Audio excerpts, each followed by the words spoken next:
Hoje nós vamos falar sobre o tema aleijados emocionais.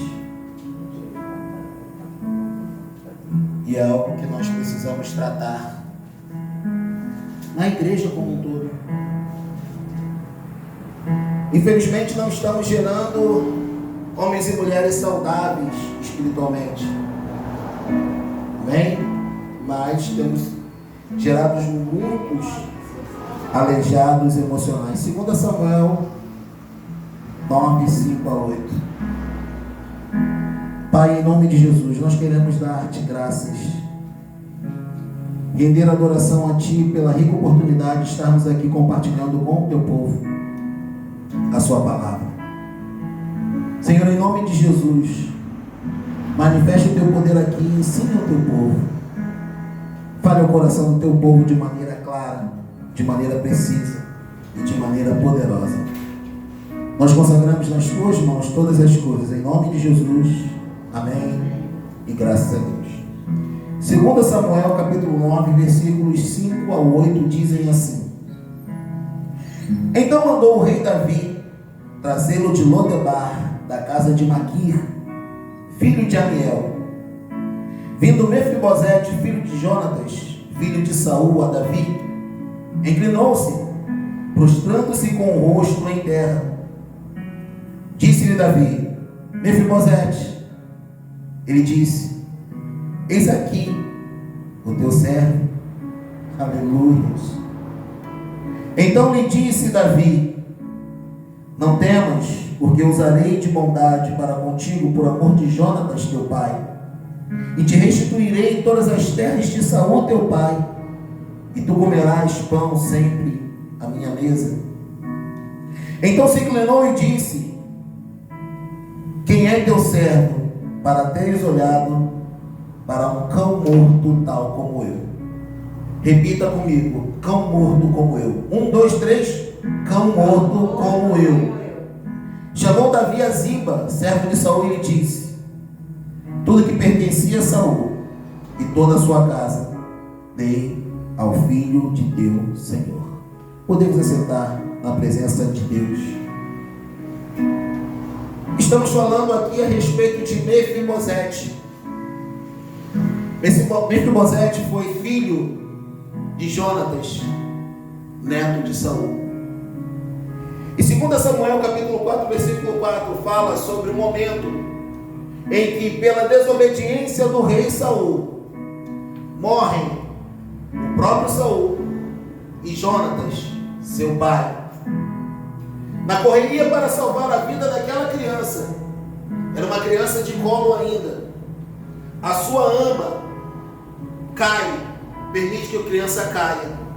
A criança cai e quebra as suas 2 pernas e torna-se aleijada de ambas as pernas.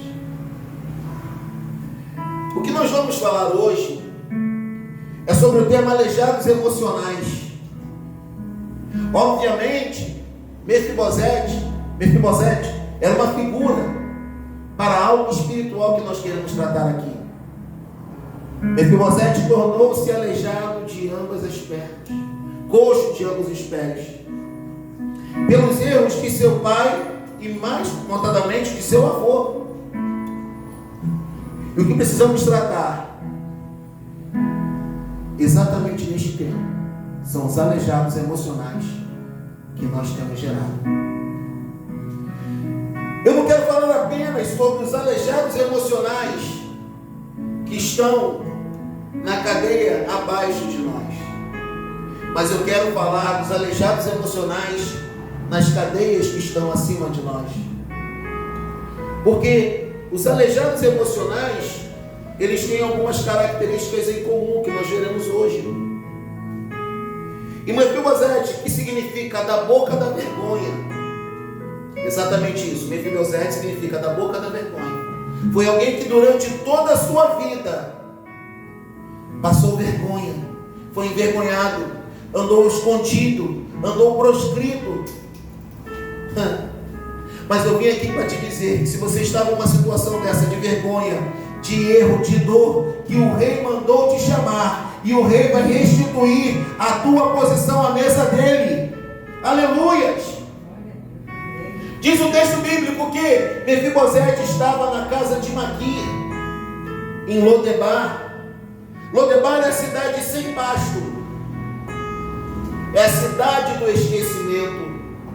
E Mefibosete estava na casa de Maquir, que significa vendido, alguém que se vendeu por um baixo preço. Na verdade, Maquir era um mendigo. Mefibosete, o da boca da vergonha, estava na cidade do esquecimento, na casa de um mendigo, vivendo como mendigo. Ei, há pessoas aqui, há pessoas que estão me ouvindo, que Deus, que o Rei está chamando da terra do esquecimento para a cidade da paz, a Jerusalém celestial. Talvez a sua vida tenha sido uma vida de vergonha, talvez a sua vida tenha sido uma vida de dor, talvez a sua vida tenha sido uma vida de desprezo, mas o Rei hoje manda te chamar para restituir o seu lugar à mesa. Aleluias! Ei, Mefibosete, Deus quer restituir a teu lugar, a tua estatura real. E fica muito claro que Mefibosete, mais do que ser um aleijado fisicamente, era um aleijado emocional.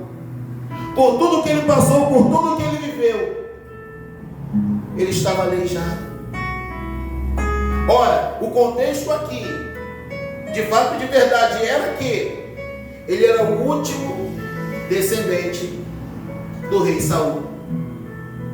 Quando um novo rei tomava um reino, a primeira coisa que esse rei fazia era matar toda a sua descendência, toda a sua família, para que não houvesse uma revolta, um levante. Mefibosete, aleijado que era, vai ao rei pensando o pior. Chegando lá, ele vai me matar. Só que havia uma história de amizade e lealdade entre o rei Davi e Jonatas.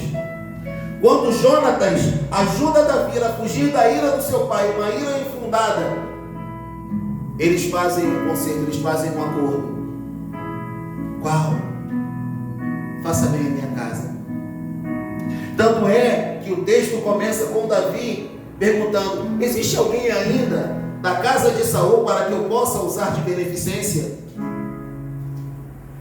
O rei, em sua magnanimidade, escolheu começar o seu reinado sem nenhum tipo, aleluias, de dívida passada, sem nenhum tipo de dívida emocional.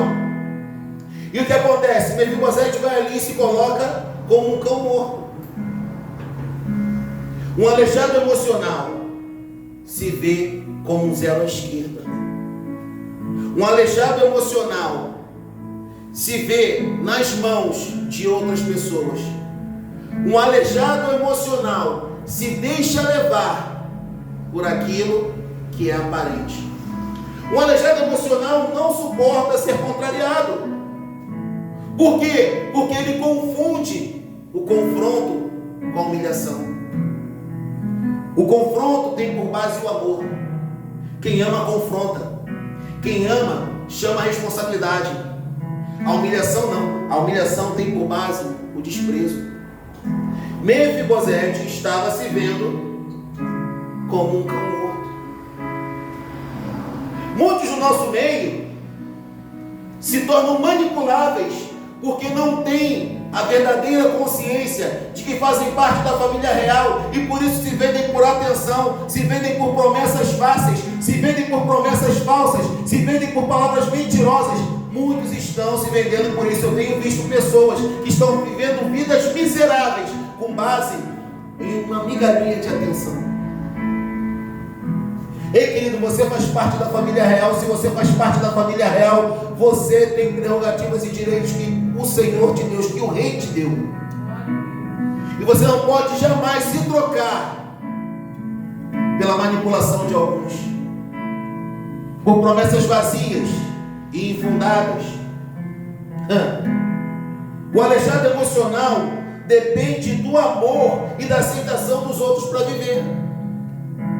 O aleijado emocional precisa sempre estar sendo elogiado, precisa sempre estar sendo paparicado. O aleijado emocional não aceita o contraditório, porque ele acha que o fato de alguém o contraditar o está expondo, o está humilhando, o está verdadeiramente fazendo com que ele tenha um valor menor do que o que ele tem.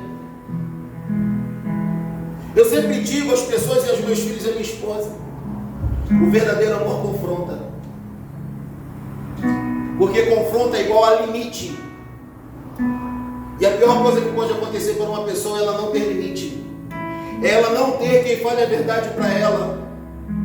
Isso é um perigo, por quê? Porque essa pessoa passa a viver segundo o seu próprio olhar. E quando essa pessoa vive segundo o seu próprio olhar, ela está com um problema. Qual o problema?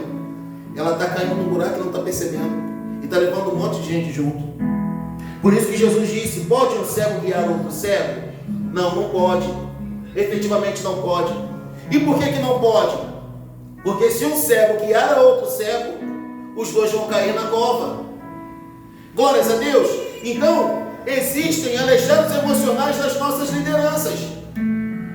Existem pessoas que estão nos liderando que são verdadeiros aleijados emocionais. Porque se você fala a verdade, a pessoa acha que você já é insubmisso. Se você fala a verdade, a pessoa já acha que você está querendo tomar no lugar dela. Se você se posiciona, a pessoa entende aquilo como uma afronta. Existem aleijados emocionais no nosso meio, porque não entenderam que o amor também se posiciona, o amor também confronta, o amor também fala a verdade. Eu prefiro, como diz a Bíblia, ser confrontado por aquele que me ama do que ser beijado por aquele que me odeia. Doces são os beijos, fiéis são as feridas daquele que ama, mas os beijos daqueles que odeiam são enganosos. Me fira com a maior verdade, mas não me engane com a mais doce mentira. Se algum dia eu deixar de dizer a verdade para você, ou para quem quer que seja, eu não estou demonstrando amor para você. Eu estou, na verdade, te jogando no buraco. Os aleijados emocionais vivem a sua vida em função dos outros. Eles negam os seus valores para agradar exatamente aqueles que os odeiam. Tu quer ver como isso acontece na relação pai e filho? O pai está vendo que o filho está se enterrando. O pai está vendo que o filho está indo para o buraco. O pai está vendo que o filho vai se arrebentar. O pai se posiciona e confronta. Normalmente o filho ainda vai contra o pai. Por quê? Porque o pai está trazendo a verdade, está trazendo a realidade, está mostrando a verdade em amor. Mas aqueles que querem o mal, aqueles que manipulam, aqueles que estão querendo ver a pessoa no buraco, são tratados como verdadeiros heróis. Esses são os heróis. Existe uma doença chamada Síndrome de Estocolmo. Estocolmo é uma cidade na Suécia, onde aconteceu nos anos 70 um assalto, e aquela pessoa ficou por muitos dias sob a mira dos algozes. Ok? Quando a polícia chegou para intervir, aquelas pessoas deliberadamente se colocaram como escudos humanos para que a polícia não atingisse os bandidos.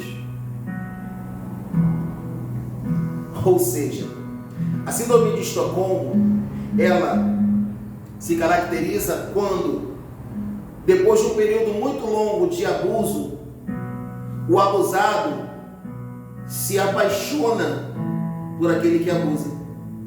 E todo aquele que tenta abrir os seus olhos se torna um algoz.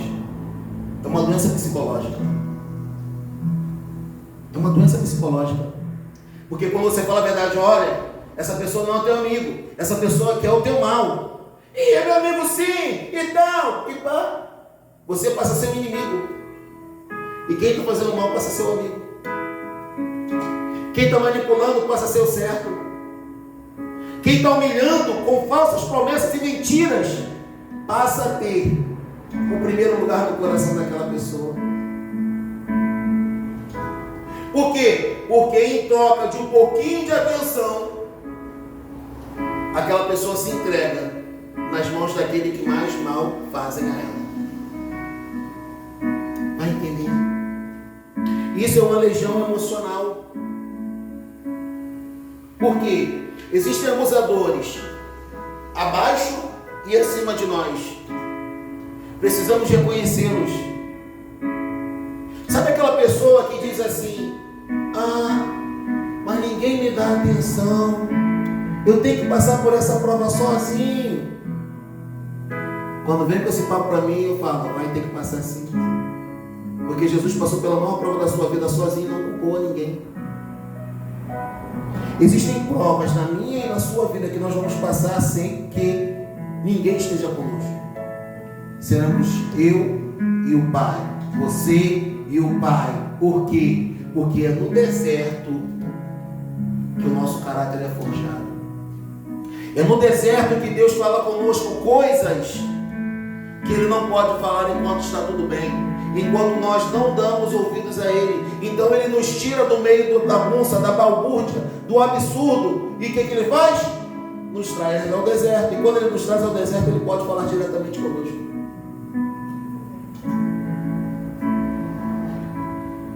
E quanto mais rápido nós entendermos e aprendermos a lição que Ele quer nos ensinar, mais rápido nós sairemos do deserto. Existem pessoas que estão perdendo tempo, tentando dar jeitinho para ver se Deus muda. No meu caso, Deus vai mudar a história. Não vai mudar. Não vai mudar, porque Ele não vai passar por cima de um princípio. Ele não vai passar por cima daquilo que Ele mesmo já estabeleceu. Ele não vai passar por cima disso. E com Jesus não tem jeitinho. É aquilo que Ele estabeleceu na sua palavra. Mas nós estamos produzindo aleijados emocionais quando mentimos para as pessoas e não falamos para elas a verdade. Não, vai ser mais ou menos assim. Não é mais ou menos assim. Com Jesus é dessa forma. Com Jesus funciona dessa maneira. O aleijado emocional, como disse, defende os seus reais agressores como se eles fossem a salvação da sua vida. Na cabeça de um aleijado emocional, quem se posiciona, quem ama, é um agressor,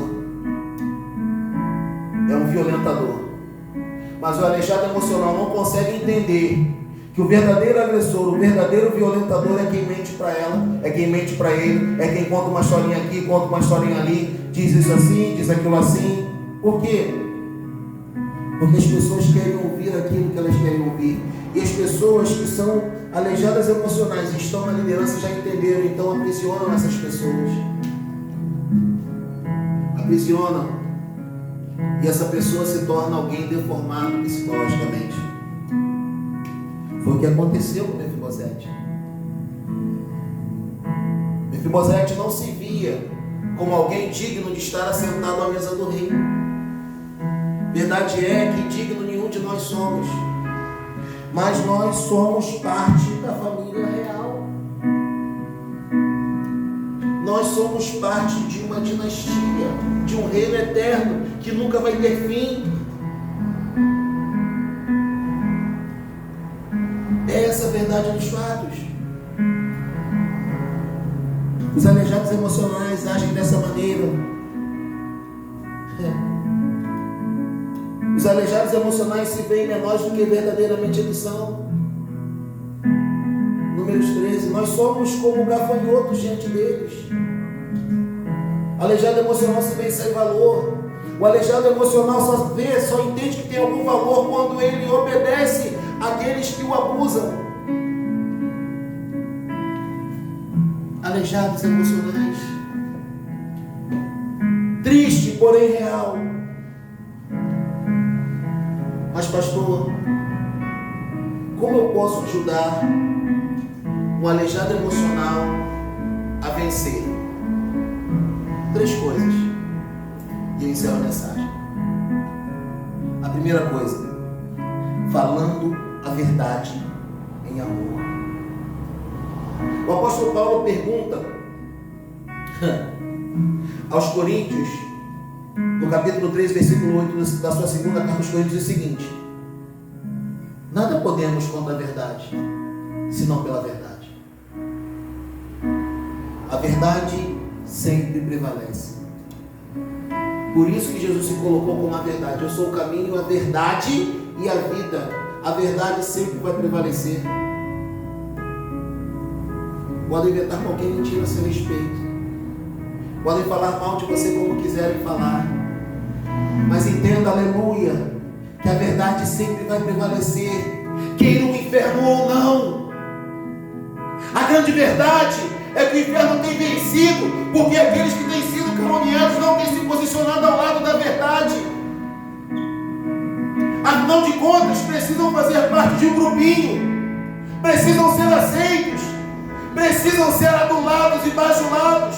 Por isso vendem a verdade por uma adulação falsa, mentirosa e enganadora. Falar a verdade em amor. Tornei-me vosso inimigo por lhes falar a verdade. Gálatas 4,16. E falar a verdade vai gerar tristeza, vai gerar pesar, e tem que gerar mesmo. Eu não posso poupar os meus liderados, os meus filhos, da verdade, porque a vida não vai poupar.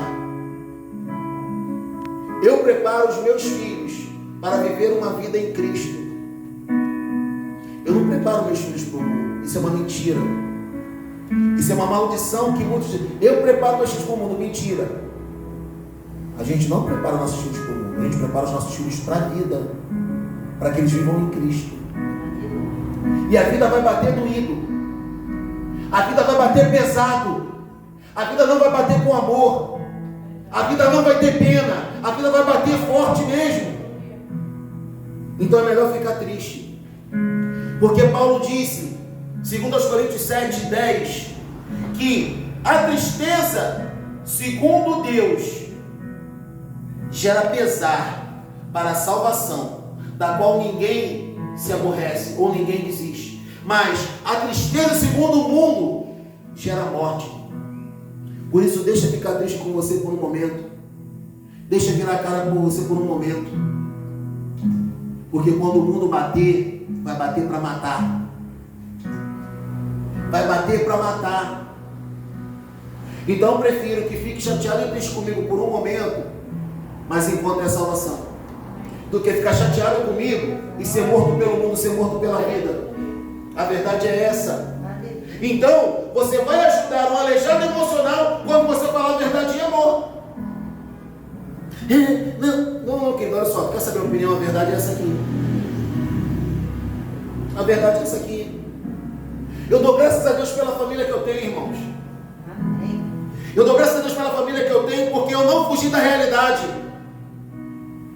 Quando eu estou errado, me confrontam mesmo, e eu confronto mesmo, e está errado, acabou.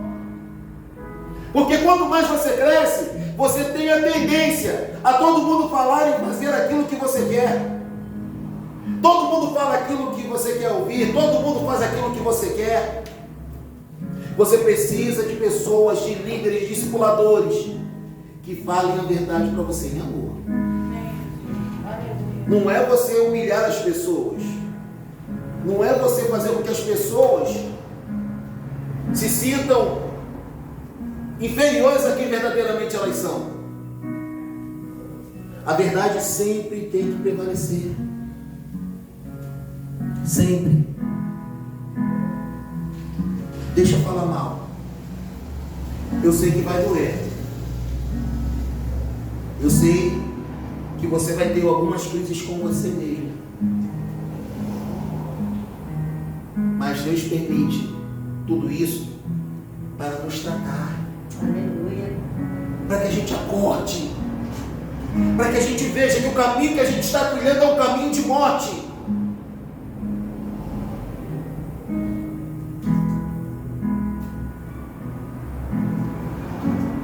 Existem caminhos que são caminhos de morte. Ezequiel, capítulo 33, fala sobre o ofício do verdadeiro profeta. O Evangelho, irmãos, é um caminho sem volta. A gente não pode, de maneira nenhuma, se eximir da verdade dos fatos. O ofício do verdadeiro profeta é qual, pastor? Se o profeta, se o líder, se o cristão está vendo que a espada está passando, a obrigação dele é avisar aquele que vai ser atingido.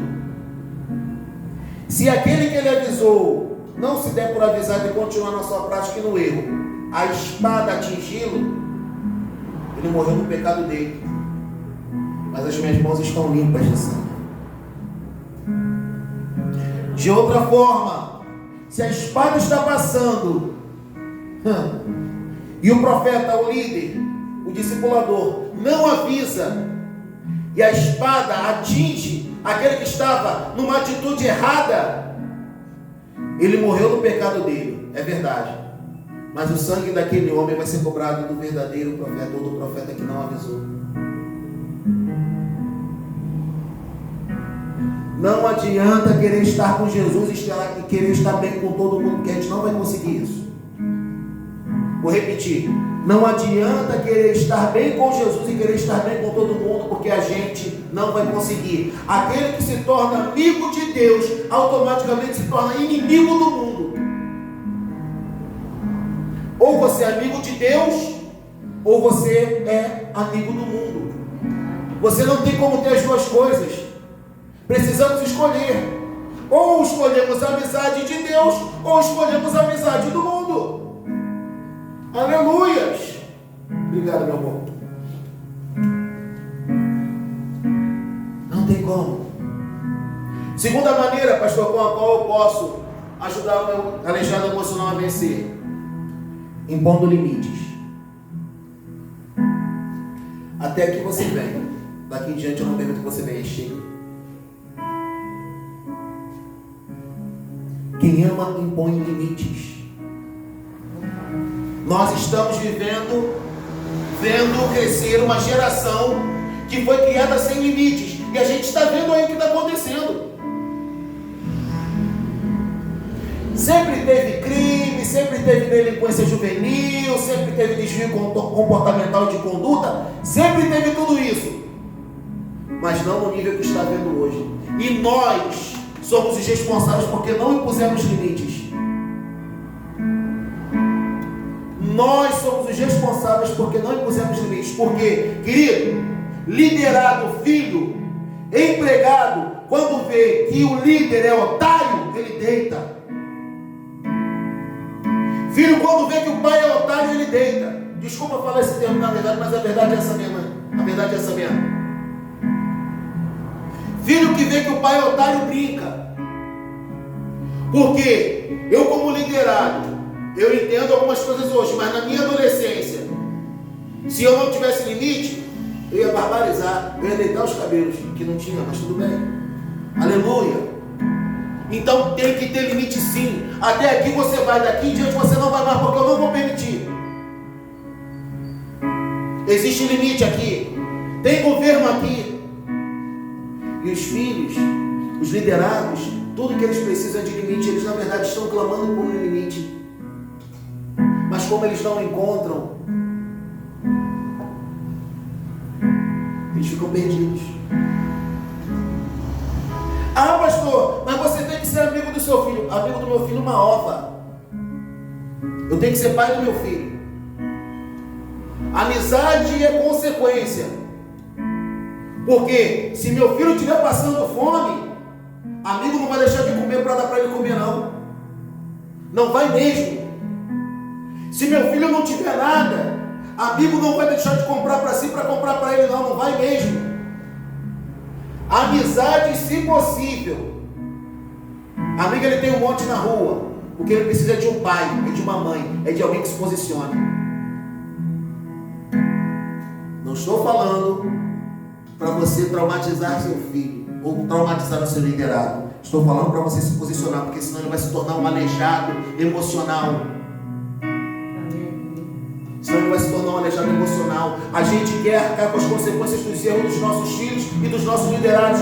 A gente não foi chamado para isso. Deus não age dessa maneira. E o nosso problema é que a gente quer ser melhor do que Deus. A gente quer ser melhor do que Deus, irmão. Se estamos aqui hoje na EBD, eis que põe diante de vós o caminho da bênção e da maldição. Escolhe, pois, a bênção para que viva a tua e a tua família. Aí o bonito escolhe o caminho da maldição e a gente ainda quer acabar com a consequência. Eu vi esses dias uma mãe, o bonitinho, acho que roubou um relógio de não sei quem, alguma coisa de alguém. Aí a polícia foi lá na porta dela. Os policiais assim da porta do lado de fora da casa, que não podia entrar sem a permissão dela. E aí ela olha pro moleque e fala assim: eu te ensinei a roubar, fulano? Foi isso que eu te ensinei? Não, mãe, eu sei o que. Você roubou o relógio? Fala a verdade, tu roubou ou não roubou? Eu roubei. Pode levar. Pode levar. E tem mais uma coisa, eu não vou lá te visitar não. Porque o que vale para um, vale para todo mundo. Esse é o grande problema de muitos pais. Eles querem que a lei valha só para alguns. E para os deles, misericórdia. Justiça para todos, para os meus filhos, misericórdia. Ok? Filho liderado, marido, esposa, quando vê que o outro é otário, deita, vai fazer, vai acontecer. Se a tua esposa perceber que tu é um trouxa, tu é um banana, tu é um Zé Mané, ela vai deitar os cabelos e vice-versa. Não estou falando de briga não, estou falando de posicionamento. Não concordo com isso, está errado, não vou fazer isso e acabou. Vai ficar de cara feia, problema, deixa ficar. Deixa ficar. Precisamos saber impor limites, porque senão estamos criando mais aleijados emocionais. Terceira coisa, lembrando ao aleijado emocional da sua posição real. 1 de Pedro, capítulo 2, versículo 9. Mas vocês são a geração eleita, a nação santa, o sacerdócio real, o povo adquirido, para que pregueis as maravilhas daquele que vos transportou das trevas para a sua luz.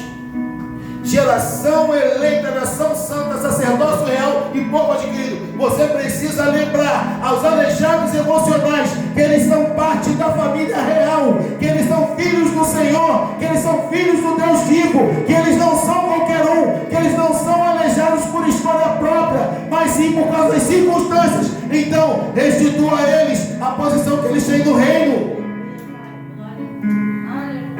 Quando Davi traz o Mefibosete para comer a sua mesa, ele não era capaz de se ver como alguém digno de comer a mesa do rei.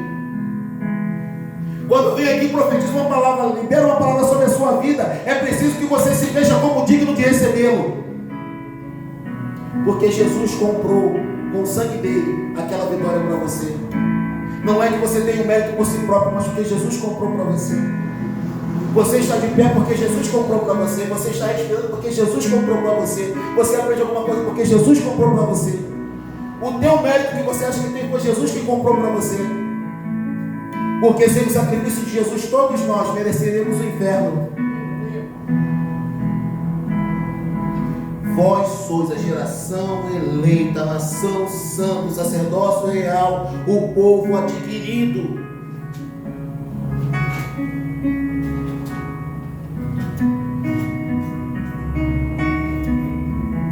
Eles precisam ver e entender que eles não são qualquer um. Que eles fazem parte de um reino, são descendência real. Um príncipe vivendo como um mendigo. Um príncipe, uma princesa vivendo como um mendigo. Que contradição, né? Mas quando Jesus vem, ele vem para restaurar tudo, restaurar sua posição. O rei veio para restaurar sua posição na mesa. Honras, o nome, posição. Mas sabe o que é interessante? Olha aí o versículo 11. Disse Ziba ao rei: segundo tudo quanto meu senhor, o rei, manda a seu servo, assim o fará. Comeu, pois, Mefibosete à mesa de Davi como um dos filhos do rei. O cara estava na cidade do esquecimento, na cidade sem pasto, vivendo como mendigo. E o rei o trouxe à sua mesa na Jerusalém, que é a cidade da paz. Quando Jesus entra, quando o rei entra na vida de alguém, é para restituir a posição desta pessoa. Aleluias. Mas tem uma outra coisa também que nós não podemos nos esquecer. Versículo 13, olha aí. Morava Mefibosete em Jerusalém, a cidade da paz, porquanto comia sempre a mesa do rei. Agora preste atenção nisso. Ele era coxo de ambos os pés. Estava na cidade real, na cidade da paz. A vida mudou. Comia sempre a mesa do rei. Teve a sua posição restabelecida. Mas o final do versículo diz: era coxo de ambos os pés.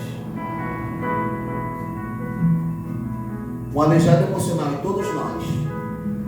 Temos que entender que só estamos na posição que estamos, comendo a mesa do rei, por obra da graça, da benevolência, do amor do rei.